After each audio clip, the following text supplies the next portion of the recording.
December the 16th, 6 games, only one tomorrow and then none. So sad days to come. Today was an interesting day. We had some returns. We had some vintage performances, namely Jimmy Butler. We had no Joel Embiid. Plenty to talk about. Let's just jump into it. This is the Monday post-game show. Let's go balls deep. I'm the type to get shit done. You the type to observe. March Madness on my speakers, but today's November 23rd. Got something loud in the blunt, yeah. I don't say what I want, yeah. Probably somewhere sunny getting tan. Foreign women in the sun, yeah. That's all that I need. That's all that I need. That's all that I need. Got my brothers with me. Got my brothers with me and my mama's healthy. That's all that I need. Welcome to the Balls Deep podcast, brought to you by Fantasy Basketball International. I'm your host, Adam King. Find me on Twitter and Blue Sky at AdamKing91. Go and find us on Google Podcasts, Apple Podcasts, Spotify, YouTube. Please take a minute to subscribe and appreciate, like, thumbs up, 5-star, I don't know, whatever. Do it all. We really appreciate it. We are part of the Old Man Squad at Old Man Squad on Twitter. 6 games to get through today. We had some good ones. We had a couple of not so good ones, but we'll talk about them all. The first game, Miami and Detroit. Unexpectedly a good game. Detroit get the win in the end, 125 to 124 in overtime. They were up big. Miami made a run. Pistons held on. Jimmy Butler, let's just start with him. Easily his best performance of the season. If you could do it, if you could pull off a sell high, I doubt you can, but if you can, do it now. 35 points, 19 rebounds, 10 assists, 4 steals, 1 block. I don't know, not much to say. We haven't seen this all season. Where has it been? The rest of the team wasn't great, but Jimmy kept them afloat. They didn't get the win, but maybe he'll take a week off now. He feels like he's done his job. Hayward Highsmith, no thanks. Not really a lot to talk about. Not Bam's best game, not his worst game. Tyler Hero had 23 and 4, but shot the ball poorly. Duncan Robinson had 3 threes. He's just a 3-point streamer. Thought Rozier looked okay in this one. Only 11 points. He had 6 assists, 5 rebounds, and a steal. But 34 minutes. If he's getting 34 minutes a night, he's probably an ad. But we just don't know if that is happening. We got no Khalil Ware, sadly. We got Kevin Love for 12 minutes and just a lot of Bam Adebayo. 41 minutes. This was obviously an overtime game, but a lot of Bam, a little bit of Love, no Ware. That's unfortunate. Detroit, great win for Detroit. Some shuffling of the rotation here. Ausar Thompson moved into the starting lineup. Malik Beasley moved into the starting lineup. Jaden Ivey was a very late scratch, probably after lineups locked. I don't have him in any of my teams, so it didn't impact me, but it felt like it came really late. And I did see a lone des. Can't believe they scratched Jaden Ivey. It was it was one of those late ones that you just can't do anything about. Malik Beasley continues to play very well this season. 28 points, 7 threes. He is, along with Santi Aldama, the longest stream in history. Keep rolling with him. Cade Cunningham, 20 points, 11 rebounds, career high 18 assists. He looks unbelievable. I just drafted him in a dynasty league at pick 9, I think. Paired him up with LaMelo Ball. Pretty happy with that. Jalen Duren, look, 32 minutes is nice. 16 rebounds. This is why we drafted him. Close to double-digit points, a lot of rebounds, a little bit of defense. So this is bang on where we thought he would be. He just hasn't been here. Isaiah Stewart injured his ankle, I believe, in this one. Is that what it was? I think it was his ankle. Let me just triple check. Knee. That's right, knee hyperextension. Yep, so it was his knee. So could miss time here. If that's the case, there's probably more minutes on offer for Jalen Duren and the recently signed Paul Reed, who they waived, a week ago. They re-signed him hours ago, like earlier today. He played 12 minutes. Just keep an eye on what his minutes might look like because, if he played 12, Isaiah Stewart played 7. That's 19 minutes. If we get 19, 20 minutes of Paul Reed, he is a name to watch. Tim Hardaway, nice game for him, but we'd much prefer Malik Beasley. And the big question, Ausar Thompson. And I'm sure there'd be an Ausar Thompson. Yes, there is an Ausar Thompson question. Is Ausar an ad? Putting things into perspective, there was no Tobias Harris. There was no Jaden Ivey. So there's 2 starters gone, 60 minutes. Isaiah Stewart only played 7 minutes. So this was best case scenario, but Ausar Thompson, we know, can do this. He did it to start last season. He finished with 19 and 9, 4 steals and a block. He's very much like his brother in terms of what he brings to the court or to the table. Very good rebounder for a guard. Well, he's guard/forward, but a good rebounder nonetheless. Defensive upside. Some efficiency issues from the line and a little bit raw offensively. So a man is a little more polished than Ausar at this point. But look, if you want to take a flyer on Ausar, I think you can do that. It doesn't sound like Tobias Harris is going to miss significant time, but Detroit also would be okay giving him a couple of games off. So the minutes are encouraging for Ausar. The worry is that he moves back to the bench and plays 20 minutes. So this may just be purely an outlier. But if you want to get ahead of it just in case it turns into something, then by all means go and pick him up. And the bench, no one there. Paul Reed, like I said, keep an eye on his role if Stewart does miss time. And I do see the questions. We will. I might answer some of them while I'm going through the games, but we'll get through the games first because there's a few in there. Okay. Philly at Charlotte. No Joel Embiid, obviously. No Jared McCain. So we did get Andre Drummond starting. I think I mentioned this on the pre-game show. I thought he would get the start against Mark Williams and Nick Richards. He did, and he had a good game. 15, very eerily similar to Jalen Duren, actually. 9 points, 15 rebounds, 2 steals and a block. And this is why we thought Drummond was an ad at the start of the season, but he just played like crap. So he wasn't. Embiid is going to miss the rest of the week. They play Charlotte, and I know I'd heard this. Anyway, I know they play Charlotte next.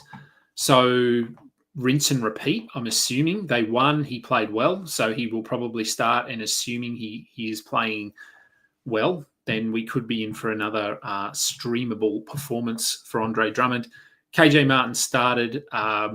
He'd been okay, but yeah, this was not his best game, obviously, and we don't need to prioritise him. We got a good Paul George game and a Tyrese Maxey game together. Maxey ended with 40 points, 5 rebounds, 5 assists, 4 steals. The shooting was a little bit down. That's going to happen when Embiid's not there because he's just tasked with doing more. And Kelly Oubre, who I picked up in a 12, maybe a 12, probably a 12-team league. Nice. 19 points, 9 rebounds, 2 steals, a block, 4 of 6 from the line, not ideal. 7 of 11 from the field is good. So we just keep rolling with Kelly Oubre. With no McCain there, he's going to be playing big minutes. Yabusele moved to the bench. I do think as long as Embiid's out, he's someone to consider for streaming. This was not a great matchup. Could be better in the next one. Although I do think he may have peaked already this season. So there was a reason that he was with the Celtics and then was let go. I don't think his upside is that high. For Charlotte, LaMelo Ball returned. He was on a minutes restriction. Didn't shoot the ball particularly well. 5 of 15 from the line, 2 of 4. 5 of 15 from the field, 2 of 4 from the line. But he finished with 15 and 11, 4 steals, 5 rebounds, 3 threes, and 26 minutes, and looked pretty good. So I think that's the biggest takeaway here. Their offense looked better. I know they lost, I should say the score, shouldn't I? They lost 121 to 108. But their offense looked better with him at the helm, unsurprisingly. Those around him played better. Miles Bridges had his best game in quite a while, 24 points, 6 rebounds, 4 assists. Josh Green, he's sort of very back end. The minutes are there. Grant Williams is gone. So 10 points, 4 steals, a block. If you need some defensive stats and occasionally some offense, he's okay. Brandon Miller left this game with an ankle injury. And I would assume he misses a bit of time here. I mean, it didn't look terrible, but I would assume he misses at least a couple of games. If that is the case, we get a little bit more Cody Martin, some more Tijan Salou. That's sort of it. Nick Richards was very good off the bench, 19 points, 5 rebounds, a steal and a block. Don't fall for this. However, Mark Williams and LaMelo, I would monitor their status heading into the next game because it is the first of a back-to-back. There is a chance that both of them miss one of those games. Whether they stagger them, I don't know. But I wouldn't be surprised if each of them miss one of the next 2 games, which would make Nick Richards just a soft hold for at least the rest of the week. Potentially Vasily Micic as well. This was terrible. Hopefully you weren't holding him here. 0 points, 5 assists.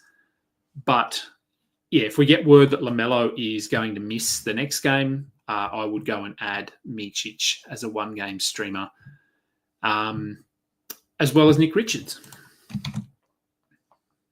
Well, it was slow. Cleveland at Brooklyn, one of the games that was not very exciting.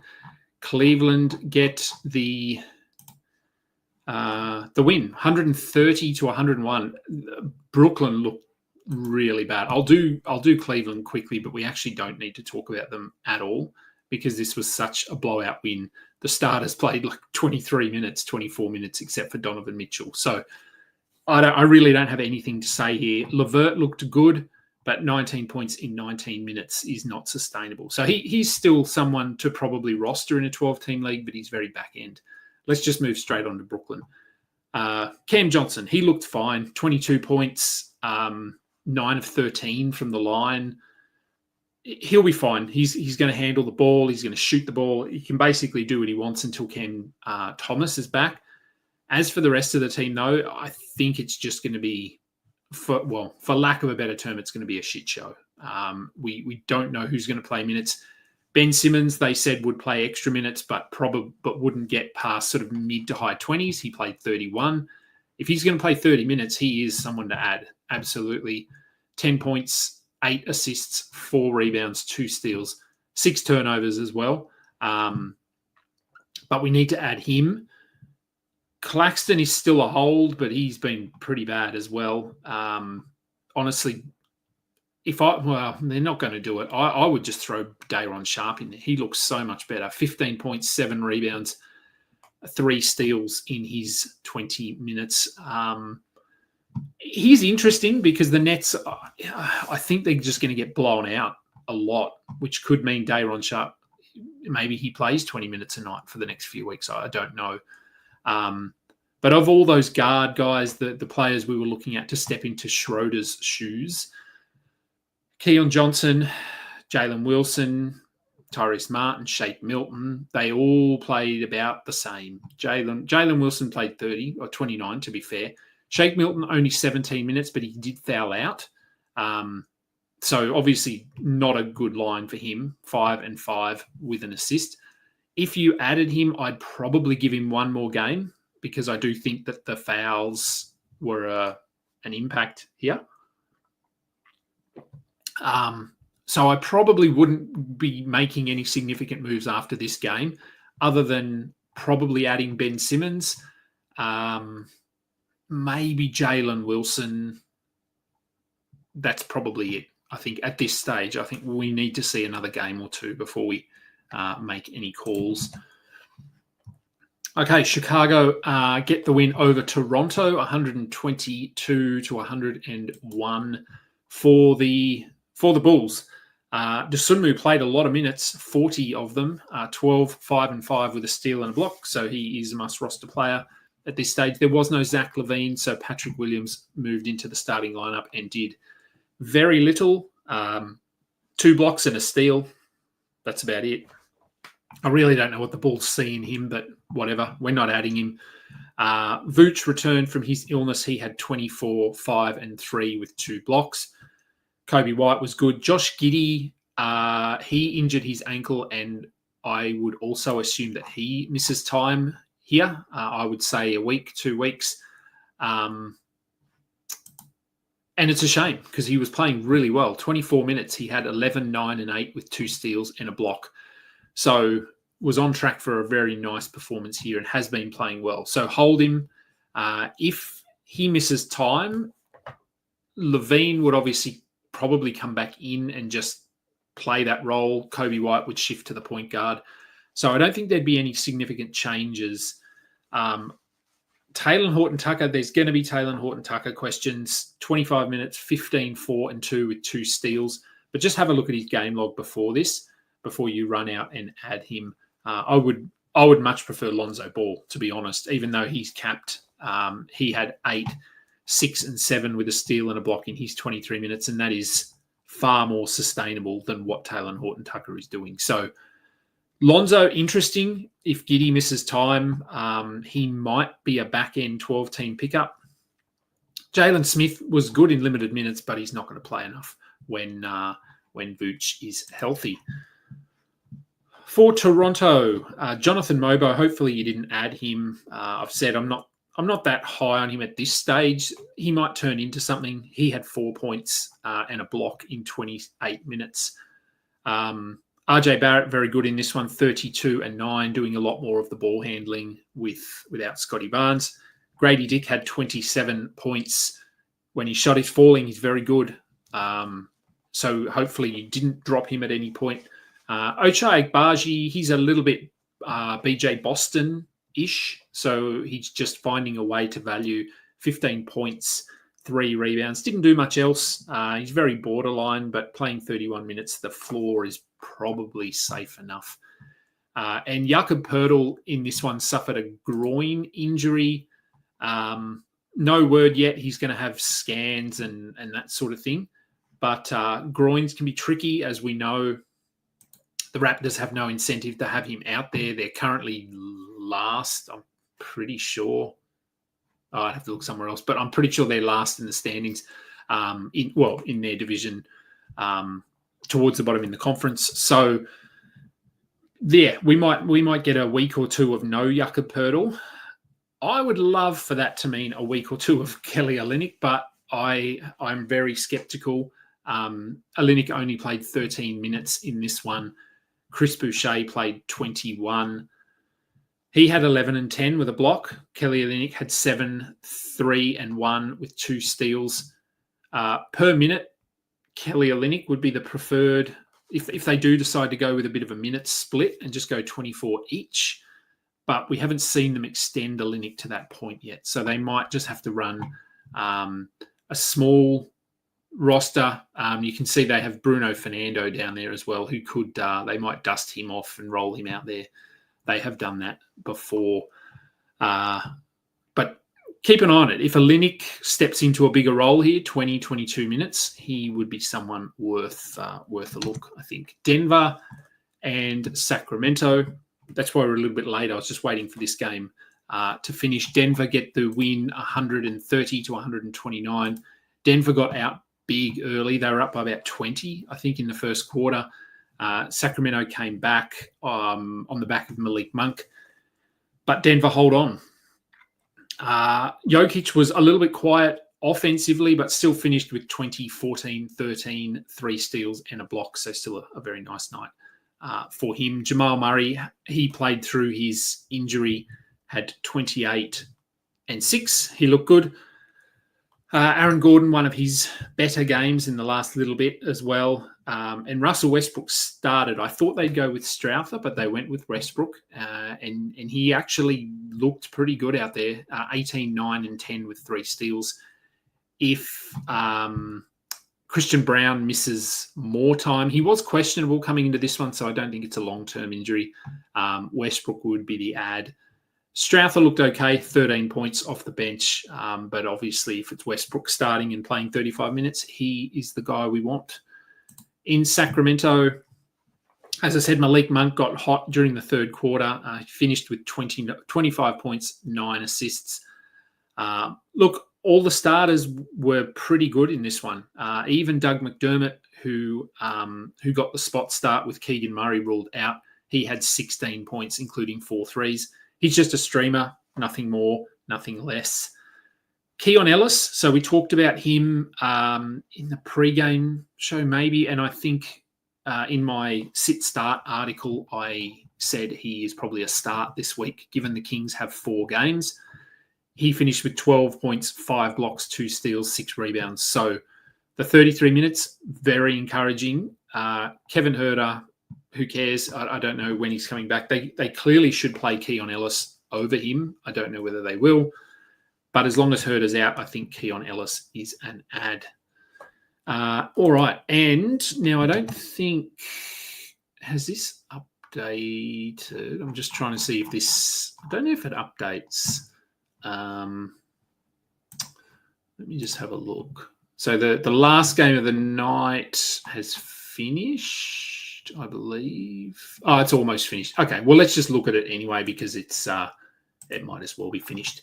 It is currently 144 to 107 Clippers over the Jazz. So we don't really need to decipher this one too much. Let's start with the Utah side of things. Minutes way down, except for John Collins. Is this the showcase that we all talk about? Lauri Markkanen was good. Walker Kessler, 23 minutes. He finished with 10, 7, a steal and a block. So you'll take that when they're getting blown out like this. Colin Sexton, 24 minutes. He was better in this one, but I'm worried. It does look like this could just be a timeshare between he and Jordan Clarkson. And that makes both of them very borderline. I don't think they need to be added, but they're fine to hold on to. I will be holding Sexton in. I have him in a 14-team league, or maybe I have him in a 16. Anyway, I'll be holding him for another couple of games. Not really looking at anyone on the bench there, though, for the Jazz. And for the Clippers, very easy win. Harden, only 31 minutes, 41 points, 6 assists. Again, we don't need to take too much away from this one. Norm Powell had his shot going, 29 points, not much else. Chris Dunn got you 2 steals and 12 points. That's about all you can ask for. And then their bench, despite playing good minutes, in a game like this when it's just a scrap, more of a scrimmage, really hard to put up good numbers.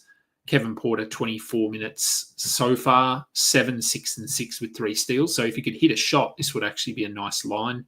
But yeah, we're not making any moves based off a 40-point blowout like this. And that's all the games. Let's have a look at questions. Well, there's a lot. Okay. All right, Jimmy. Ones that I haven't answered. Managers. Actually, it's just a lot of chat. And that's fine as well. So do I think Ausar is an ad? Yeah, I think you can, as I said, if you want to try and get ahead of it, go and add him. Who would you sell high for regarding Jimmy? Yeah, I don't know. Sorry, I'm just checking injury news to make sure there's nothing that's come up. Who would you sell high for Jimmy? Yeah, look, he's probably a top 50 player, I think, this season. So if you could move him for a top 50 player, if you could get, I don't know, who's someone that's struggling a little bit, who's sort of similar. OG, I'd probably take OG over him, maybe. I'd take DeRozan if you could move Jimmy Butler for DeMar DeRozan. Yeah, that sort of thing. That I don't think anyone's going to give you a top 20 player for Jimmy. Not at this point in his career. Fat Cookie Monster. Should I trade PJ Washington and John Collins for Jaylen Brown in a 7-team ESPN points league? So waivers would be pretty deep, I would assume, if it's only a 7-team league. So you can probably pick up someone off waivers who are getting you a decent amount of points. Yeah. I mean, have you got an idea of who you would be picking up off waivers? Because that would probably impact this one here. Sorry, I'm just reading something. If you could pick up someone, I mean, in a points league, Jaylen Brown is very good. He's like a second rounder, third rounder. John Collins is, I don't know what he is. He's probably top 80, top 90, maybe. And PJ's an interesting one, but he's probably in that sort of range too. So you're probably taking a hit in terms of the points you're sending out and the points you're getting back, but it also frees up a spot for you to potentially stream and bolster those numbers. So I think it's okay. Does Dyson Daniels have higher upside than Washington in points leagues? Points leagues. I think it's pretty close. They're very different. Obviously, I actually... I don't know. I might actually lean PJ slightly. I know I'm a Dyson guy, but in points leagues, I just think I think that Washington has a little bit more upside. And Steve says take Brown as well. Like I said, I think in a 7-team league, you could do that. Drop Claxton for Duran. Ooh, there's two rough players this season. Start of the season, I would have said absolutely. Where are we at now? Claxton's been really disappointing as well. I still think I might hold Claxton. I don't know. It's tough. I think it's pretty close. I think I'd be okay with doing it, or okay with not. Did Drummond actually attempt 2 threes? Did he? He probably did. I know there was a period where he was talking about adding that element to his game. Yeah, it looks like he did. Yeah. Do I think Melo sits on the back-to-back? Yeah, I think he could. He might sit one of them. So if you've got Micic, hold for the next game and see. Haven't seen the Giddey injury. It wasn't great. Just go onto Twitter and look it up.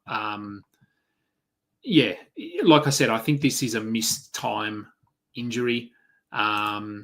Is Jakobs a short-term thing? He slipped on the floor, which is never good because it means your body is not prepared for the movement. So he may, and in fact, you can actually be moving in one direction and your body goes in the other direction. So it's quite a unique situation. So it can be bad, but it can also mean that the muscles are a bit more relaxed, and so the damage isn't as significant. So we need to wait. Planning on picking up Kelly or Mobo. Mobo in terms of playing time, Kelly in terms of per minute. But like I said, he only played 13 minutes tonight. It was a little bit of more of Boucher, and then I think we'll find if Pirtle is out, it'll actually be Fernando that will start.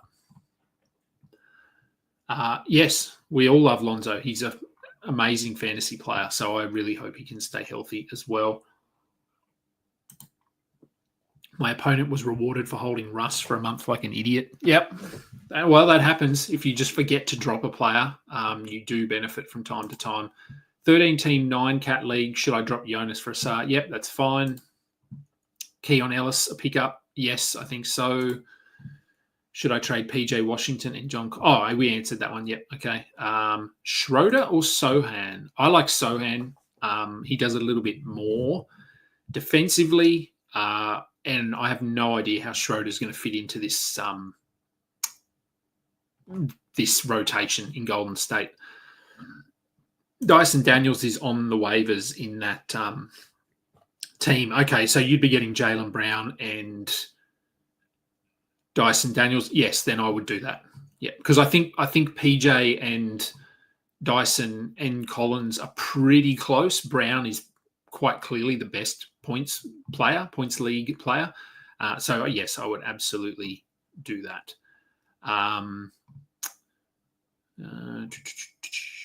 Yeah, and I'm surprised. I'm surprised that Dyson. I know it's a points league. He's not as valuable in points leagues, but he's been scoring a little bit. He's been getting some rebounds. Gets his blocks and steals. I can either trade for Garland or Maxey if the guy wants to keep Brown instead.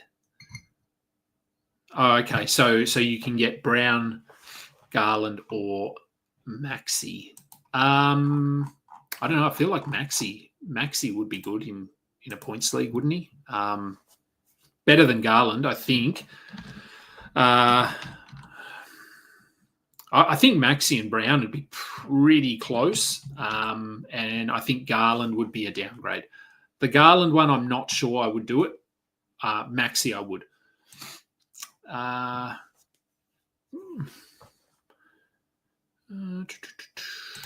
think Duran is better than Claxton on a 9-cat.